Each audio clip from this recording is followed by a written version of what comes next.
built on, but then we have hole punching for net routers. Some of you will get to that. And encryption of data and the mothernet. I'll talk more about that, and some things we do with that. Application sometimes, and then we have the actual work we do out there. And I'll explain all this part as we go. So this is like, if you have all those modules, you can build almost all of the applications I was talking about. So my dream, I haven't done it yet because I've been lazy, to build this as a software module that anyone can use to build applications. Because originally I was, of course, like everyone, thinking I'm going to build the best file sharing system in the world. But then I realized I can do so many things with it, so I want to package my hardware like this. But I don't know if I will get around with it because I should get some friends and work on it. So I'll share my address instead. So we'll get back to this one. Well, usually one of the first questions I get is about bootstrapping. So let's look at that. If you have a peer-to-peer network where lots of computers are connected to each other, and another computer that has been offline or a new node needs to connect to this, that new computer needs to find at least one of the nodes. That's enough, because if you find one node, it can tell us about its neighbors, and then you can start jumping around and finding the other nodes. So the problem is to find one node out of the nodes in this peer-to-peer network. If your peer-to-peer network is really big, like Casal was when it was at the top of when it was as big as it got, then they could actually just randomly search all IP numbers until they, by pure luck, found one node. But that only works if your peer-to-peer network is really big, and as long as it's IPv4. When it's IP, how do you say that in English? IPv6. Yeah. Then you just can't search all IP numbers because it's too many. So that's a stupid approach, and it's also very inefficient. So we have other ways to do that. Let's see. Okay, yeah. And we actually have a simple solution for that several networks use. So it's well tested. I have to look at one. Get this one.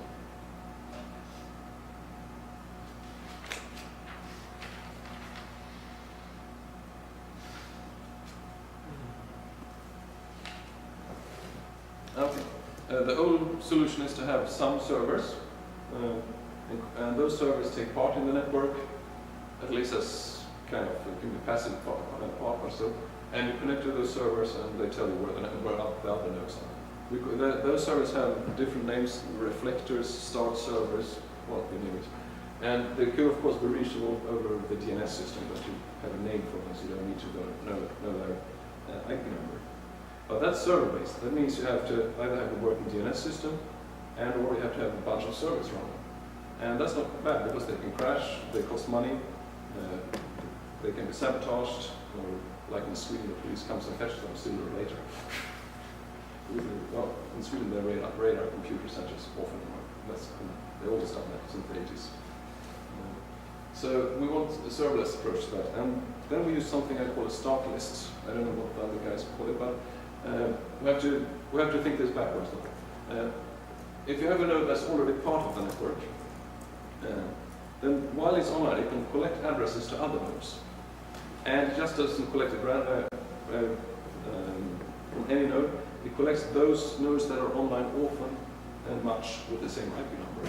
So a node that is online 4 hours a month, but has the same IP number every time, that's a good node. Or also a good node that is online the entire month, of course, that's even better. So we connect good nodes like that. And I'll tell you the kind of the perfect orders for that later on. I'll just browse over it. So that's start list. So I'm collecting like 1,000 node addresses an hour. And that I can do efficiently, it doesn't cost much. And I store that in a file like this. And then next time we go offline, and the next time we go online, we just simply try to connect to those nodes. And they are the better ones. They're highly likely to go online. Some of them. Connect with the UDP, you can start going through that list. And even with TCP, it works well. I think Skype uses a similar process to that, doesn't it? It has start servers. It has a bunch of servers in Estonia. In the server hosting site there. So they don't use the start list. Perhaps they use it also, but they also have the start servers. Because I thought they had a central authentication server, but in terms of connecting to the network, there's some sort of start list. Yeah, you're right. No, yeah, they have both. So if the server center is offline, you can still connect to the SCAP network, I think, and do some work or something like that. Yeah, but then they needed to boost up their a bunch of major nodes that they needed to make it work so well because it wasn't that efficient. But you don't need those central nodes. I do also if you have sorry. No, sorry. Yeah, if you have a new node, if you're downloading and installing this program for the first time, then of course in the install package you get a start list. So if your install package is reasonably new, like 1 or 2 months old, then the start list that you get with is probably good enough. But if your install package is really old, for instance, you get it on a disk from me, and then 1 year later, I should try this application out. Then your list might be too old, but it's just a file. Then you go out, you can just search for it on the web, or you can go to IRC and ask them, does someone have a start list for me? And if it's illegal or something, you get it on a USB stick from a friend. This is just a small file. Or and one of your friends, if you could actually start the application and give you one IP number of the node that's online. I do an additional trick there. I actually save it in HTML format. I format it so it's human readable. What do you call it? 64 coding. Base 64 coded, and then an escape sequence before and after it, and some text to explain what it is, and little HTML formatting, so people can take this file and put it on the web page, and it looks reasonably nice. And in the text at the start, there are some keywords that you can search on with Google, so you can actually find the start list. So you can make it very accessible. Let's see what we can say about those. That introduces some security issues though, doesn't it? Like it could be subverted then by start lists that are fake or provided. Yeah, but then you will notice when going, this network is too small. I'm supposed to connect to a network with 1 million nodes, and this just have 200 nodes. Okay. So yeah, but yeah, you can actually split up the networks in that way. If you can simulate a big network, if you have enough computers to simulate a reasonable sized network, you can cache people network. Keep them stuck in your network, but that will cost you a hell of a lot of resources because if you can't keep them busy there, they will soon leave and not understand that something's wrong. But we know from recent history that large media companies have the resources to. Would public key infrastructure? But they would need very much resources to this because if it's less, if you go in there and search for instance, files, you don't find the stuff you want, then you know something's wrong. So it will take huge resources to fake out. You wouldn't be worried about a small network, you'd be worried about a honeypot that's giving you a real service. Yeah. So it's not fair. But yeah, that's kind of a Sybil attack, I think. Sybil attack is the name for this when you insert lots of evil nodes and try to take over. Sorry, what attack? Sybil attack. Sybil, Sybill, I think. Okay. It's a name, it's a girl's name. Yeah. You know, those, in computer security, you have names for the different parts, aggressors, and you have, what's the two basic ones? A and B, what you call Alice and Bob. Alice and Bob, they talk about this up, and then comes different kinds of attacks. Eve is the Eve's. Eve is the eavesdropper and so on. And the Sybil is the one that inserts lots of evil nodes and just try to take over through becoming the majority. Right. So that's Sybil attacks. Yeah. So it's just a name. Is there a good resource on like a kind of a catalog of all of those? Is there like a good resource that's like a catalog of all of those different attacks? Probably. What's the best place to like find them? You mean all the names for all the attackers? Yeah. I think Wikipedia actually lift up all those names, like 30 different names and description of what kind of attacker they are, or what kind of party that puts. There also the signature authority also has a name in those systems. But I just need to remember that English Wikipedia has it. But it doesn't matter what we call it. But we call in this case we call it a Sybil attack. Let's see. Yeah, that's enough about that one. And this has actually many networks that use this approach. You know it works. It's simple. It's not very fancy, but it works. We can of course combine it. We can have star servers also. To for instance, if the network is very small, perhaps not. There won't be enough nodes online, so we can have, in the beginning we can have some star servers, but when the network goes big enough, we don't need the star servers anymore.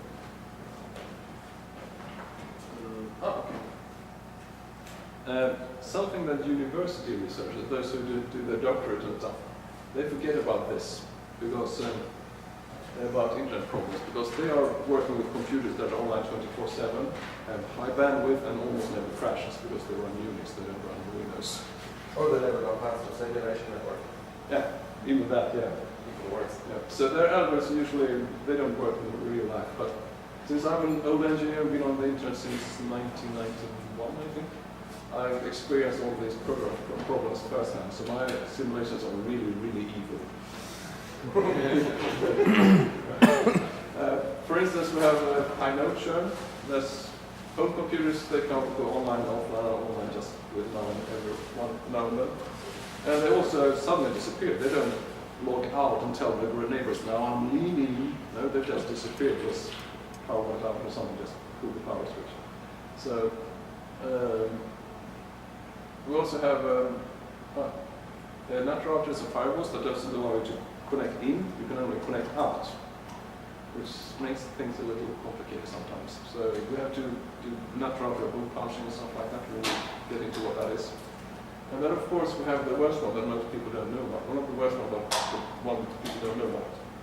Erroneous ESP routers. For instance, back then at least, I haven't checked lately, from Sweden you can't connect to northern Lebanon.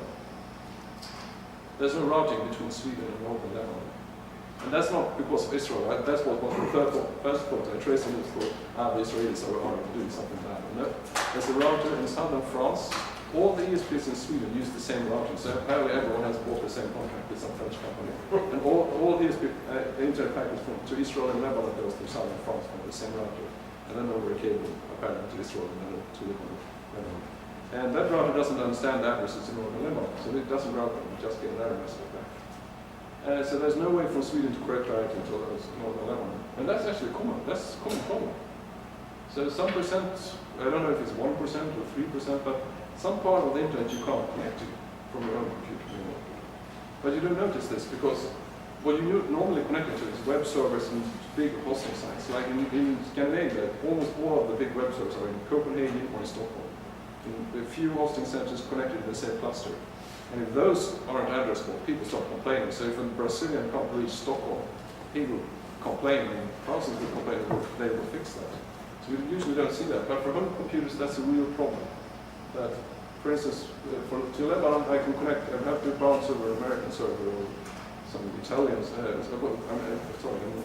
American node or an Italian node, then I reach Lebanon, no problem. So we can't expect every node to see every node. So we have to take that into account when we design our algorithms. Yeah, that's some of the problems. Let's see. I think that the last problem is going to increase because of mobile networks. Yeah, You mean the NAT routers? Yeah. exploding Yeah. exponentially. Yeah. That might happen. Right? Yeah. But also because these things are hidden.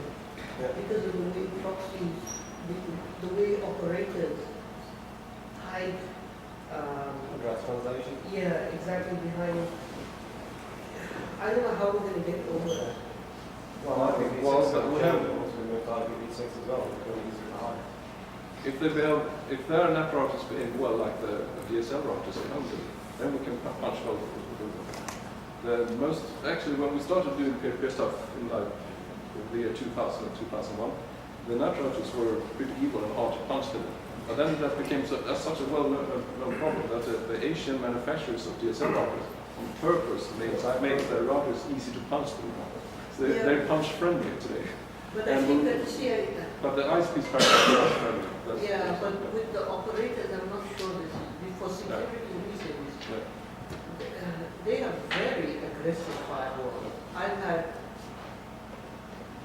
I found it very hard. Okay, I'm not that competent, but maybe.